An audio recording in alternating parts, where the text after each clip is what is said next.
morning. Thank you for joining us today, and I'm delighted to be with my colleague and friend, Senator Dean Heller. Dean and I have been working on this bipartisan legislation to help job seekers for a long time. In fact, we were really beginning our discussions before the emergency unemployment compensation program was terminated last December 28th. Initially, that cost 1.3 million Americans their benefits. They were cut off, but as you can see, the number is over 3 million today. These people are in very difficult situations. They're looking for subsistence as they look for work. And they're also not just about these 3 million individuals, it's about their families. It's about providing for the children, providing for their, in many cases, their parents who need a little help too. And so we believe they deserve not only the benefits, but they certainly deserve a vote. Congress needs to act. And that's why Senator Heller and I are continuing to work on this bipartisan effort. Restoring unemployment insurance is the right thing to do for American families.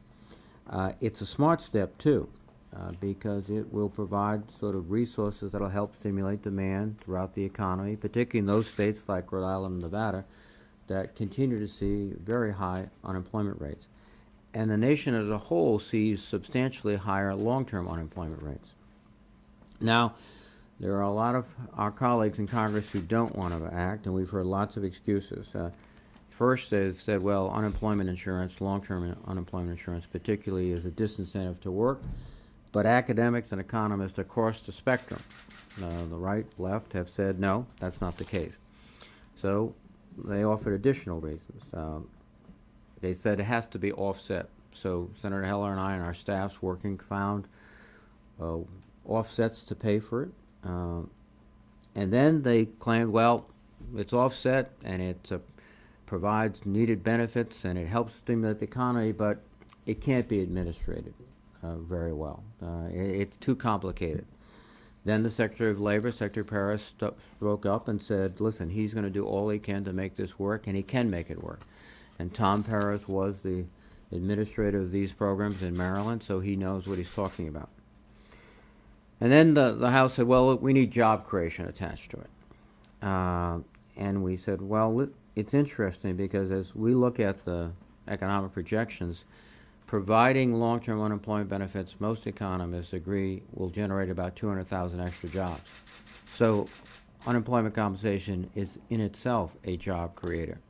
But in addition, they said, no, we have to make more proposals going forward that we won't accept. As a result, our efforts, and I must say, because of particularly of Senator Heller's work and his colleagues, we were able to pass the bill in the Senate. And I think many thought in the beginning of the year that couldn't be done with 61 votes, sent it to the House, and unfortunately all of these excuses, not reasons, but excuses, foiled our efforts to get it passed and sent to the President for signature.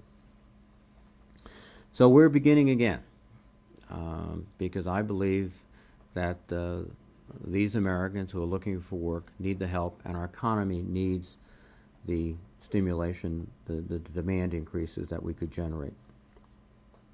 We are taking a bipartisan approach. We are following the principle of paying for it. We're including in the pension smoothing provisions from MAP 21 and the custom user fees through 2024. So this is, again, a bipartisan responsible attempt to deal with an issue critical to families across the country. We need to get our country back to full employment. The real answer, of course, to this dilemma is getting people back to work, not providing benefits as they look for work. And that's what we're committed to doing also. This is going to take a lot of hard work and bipartisan effort. We know that. That's what got us over the first great hurdle, which is Senate passage a few weeks ago. I don't think we can leave these families behind, the 3 million individuals and their families behind. I think we have to give them a chance. And with that, let me turn it over now to Senator Dean Heller, who's done an extraordinary job to help move this forward, and I'm delighted again to be joining forces with him. Thank you, Dean. Yeah. Well, good morning, everybody. It's great to have everybody here taking a few minutes of your time. What I was hoping would be a sprint has become a marathon. And I want to begin by thanking Jack and his staff for hard work, continuing hard work as we move forward in trying to get something done for hardworking American people. And we're in this together. Jack and I are in this together. I appreciate his efforts. I appreciate Senator Harry Reid's efforts also, because I know this is important to him also. And his continued support on this process is very helpful. As I get started, what I'd like to say is that I had a conversation with the new majority leader. And I was pleased with the results of last Thursday's election and thought it would be a real opportunity for me to have a conversation with him. Short conversation, but I wanted to make sure that this issue was on his radar screen so that he knows that we're not giving up on trying to help hardworking Americans in Nevada, Rhode Island, across this country, and the numbers that we see on the board here speak for themselves. His message is pretty clear. It was the same message he has all weekend as he was talking to different media outlets about what's most important to him. His message wasn't much different than perhaps what Speaker Boehner's message has been in the last couple of months, and that is that they want a two-pronged approach. And I agree with the two-pronged approach, and that is let's get UI extension on the floor. We've gotten out of the Senate. Let's get it to the House, and let's move forward on that to help those individuals that need the most help today. But also, they want to attach to it job-creating measures. And if you saw any of his efforts, the majority leader's efforts on the House over the weekend, he talked about the proposals that are over here in the Senate, and he'd like to see some movement there. And I don't disagree with him. I would like to see the movement also. But I would also offer, and I've made this statement also, that if we're going to make progress in this, and I know this issue is important to the president. I've actually had conversations with the president on this particular issue. I know it's important to him. He needs to be more engaged. And I'll continue to say that. He needs to be engaged. He needs to pick up the phone, talk to the speaker, and say, hey, how are we going to get this done?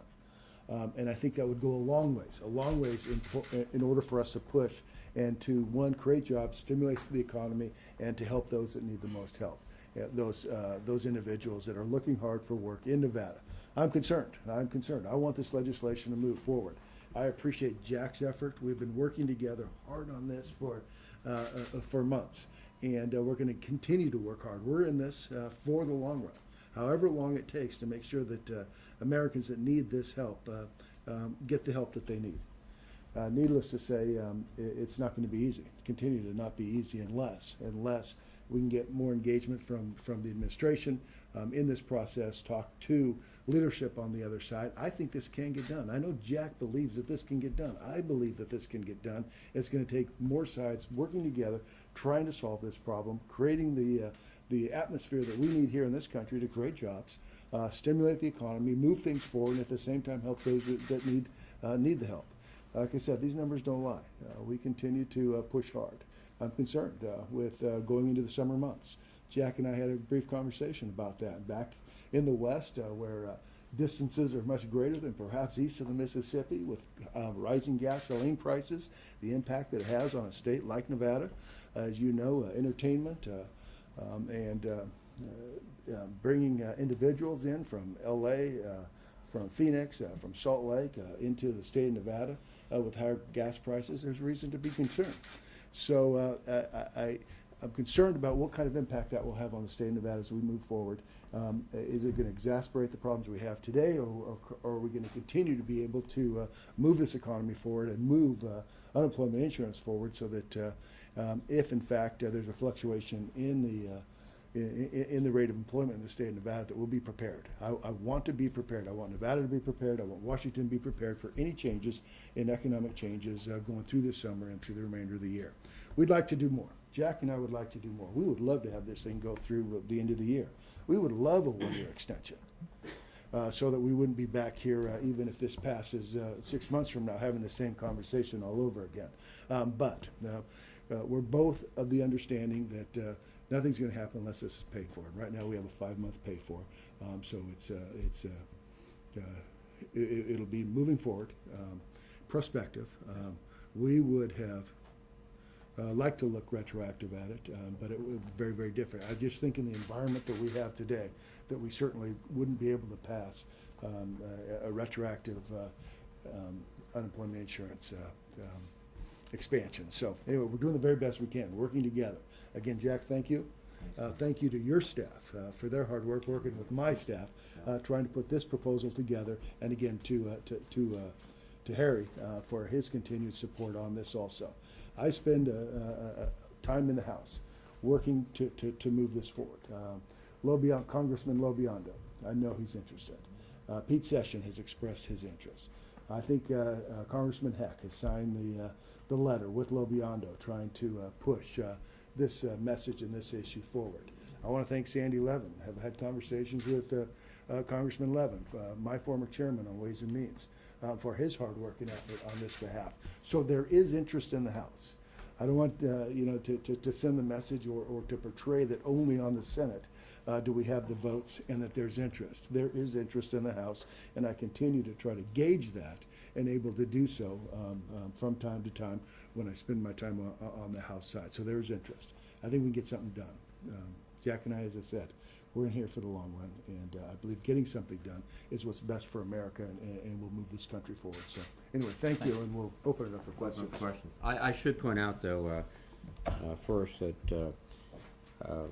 all the Rhode Island beaches are in very easy driving distance from major metropolitan areas all across the Northeast. Yeah. Sorry, No, we're smaller. We're together. Yes, sir. Two questions. One, do you have an estimated cost of this new approach? And two, with the jobless rate coming down and more people going back to work in your states as well, what do you say to people who are saying that the need for this may not be as great now as it was 6-7 months ago? You want to go first? Yeah, it's roughly 10 billion, a little less than 10 billion over the 5 months for this project. I see you got a $9.7 billion number here, but a little less than $10 billion to move forward. As I mentioned in my notes, I'm concerned about getting through this summer. I would just want to make sure that we're prepared. If we don't need it, Jack and I are pleased. If it's not necessary and we're seeing the unemployment numbers go down, but I just want to be prepared for this summer. If we're seeing gasoline prices go up because of issues that we have going on in foreign countries, if that money is there and we're prepared to help those that need it, that's what we're looking for. If we don't have to spend it all. We don't have to spend it all. I just want to make sure that Washington's prepared, Rhode Island's prepared, Nevada's prepared, in case we see any economic fluctuation over the next 5 months. I think Dean makes excellent points. First of all, it's prospective for 5 months on date of enactment. So we're not going to get into the situation where the clock can be run out because we have a certain fixed date of beginning and ending of benefits. We have no score yet, but the last bill was roughly 5 months, $9.7 billion, roughly $10 billion. The other point that I would make is that we're seeing the overall unemployment numbers come down, but long-term unemployment is stuck pretty much where it's been for the last year. And so we're finding that people who are out of work at a long period of time are finding it very difficult to get a job, that it's easier for the new job entrants, and it's easier for those people who might lose a job, but then within several weeks, because the skill levels are either hired back in before they exhaust their state benefits. So, and the point that Dean made can be emphasized again, if the economy begins to accelerate, long-term employment comes down, then by the nature of the program, these funds won't be expended. People will be working. That's the real solution. Senator Reed, Yes, sir. your leadership has very carefully articulated agenda for the rest of this fair share agenda. Have they assured you that they will make time for this bill that you guys have proposed for? Well, the first thing I think we should point out is they made time for this extensive debate a few months ago. That was a lot of time, and it was a successful debate, and it was 61 votes. We didn't cut any corners, but we had tremendous support from Dean and his colleagues, and we got it done. I think this is a very crowded agenda for the rest of the year, but my sense would be, and ask Dean to comment, that if we saw some real interest on the House side, we would respond. again, if there, and Dean has been talking intensively to his colleagues in the House, I've been talking to Sandy and others too. If they put a bill up on the floor that has long-term unemployment compensation and their provisions for work and get it through, that's challenging us to step up to the plate again. So I think that signal would be very important in terms of getting us back on the floor. Yeah, I agree with Jack. What we're trying to do right now is get our marker on the floor, Right. so we're prepared to take action at any given moment. Obviously, we want to see movement in the House. I think for my colleagues that have joined us from my side of the aisle for this argument would be more eager to participate and to push this legislation as soon as they see some action on the House side. So having this marker out there, being prepared. What we're trying to do is be prepared if there's any movement on the House side. So in our conversations, Jack and our staffs, we want to make sure that under any circumstances, if we see movement, if that call happens and we can get the administration and the House and everybody working together, we're going to be ready. We're going to be prepared. Right now, the past piece of legislation needs to be renewed, and that's why this legislation's out there. So anyway, under any circumstances, we're going to be prepared and ready to move when the House is. Yes, Pamela. Yeah. What are y'all saying to voters who were hoping for retroactive benefits and feel like they lost a key part of this bill? First, we're trying to get benefits that'll work for people, and we went through a whole process and a very, on our side, successful process with retroactivity. I think the good news, or that we can impart to them, is the way we've designed the legislation is that you would pick up remaining benefit weeks that you lost December 28th. So if you were midway through your extended unemployment, you could qualify. So for people, they wouldn't get a retroactive payment, but they would, if they had existing weeks on their long-term insurance, they'd get those weeks. So essentially, many people who thought they'd get nothing, and today think they won't get any, would get a fair portion, their full benefits for the authorized time of long-term benefits. Jack and I wanted this results to be different. That's why we implemented and passed the last piece of legislation, so that individuals that are hurting and need the help would have got the retroactive help that they needed. And so that's what I'm telling my constituents is that we do have to move forward at this point. We would love the results to have been very different. The Senate made motion and tried to make it very different. Right now, we are where we are, and for that reason, Jack and I will continue to work forward and allow an individual that wherever their marker was as of the end of the year, that's where they would start with their benefits. So it's the best we can do under the circumstances, and we both believed it could have been better. Yeah, I mean, interestingly enough, when we started, the retroactivity was a small portion of it. It was just sort of a catching up. And then as the delay mounted, it became almost entirely retroactive. Now, the reality, and I think Dean said it very well, is to go forward, let people sort of start where they stopped. They don't get a sort of lump sum payment backwards, but they can get all of their entitled benefits during this 5-month period. Let's take one final question. Just to clarify from earlier, you're saying you wouldn't bring it to the floor in the Senate until you have a guarantee from the House if they're interested, and then No, we are always, I think I speak for Dean, but let him speak also, we're always looking for that opening. Frankly, going back 2 or 3 months when it was the two of us, and then gradually we got other co-sponsors who did a remarkable job, the idea that we would get this bill on the floor and pass the Senate was sort of, people looked at it and said, right, yes, of course. So we're not giving up. We're going to use the same all-out, full-court press all the time. If there's an opening and we can bring the bill to the floor and we've got the votes, we're going to urge the leader to do that, et cetera. Just in terms of timing and in terms of coalescing more quickly support, you know, if the House leadership is sincere about doing unemployment insurance extension, long-term benefits together with workforce, they can bring a bill up within days. And if that's the case, then that'll give us further sort of leverage to go to our leadership on both sides and say, let's go. And then we can debate about the job creation measures, we can debate about a lot of things, but that would help us immensely. But we're not going to just wait on the House. We're going to try every opportunity we can to move. Dean? A vote is important to both of us. Under any circumstances, a vote's important to both of us, but what's more important is actually passing the legislation. So we can argue whether we want to vote or whether we want to actually get the House to move. I think we'd both prefer actually having the president sign this legislation and help the people who need it most.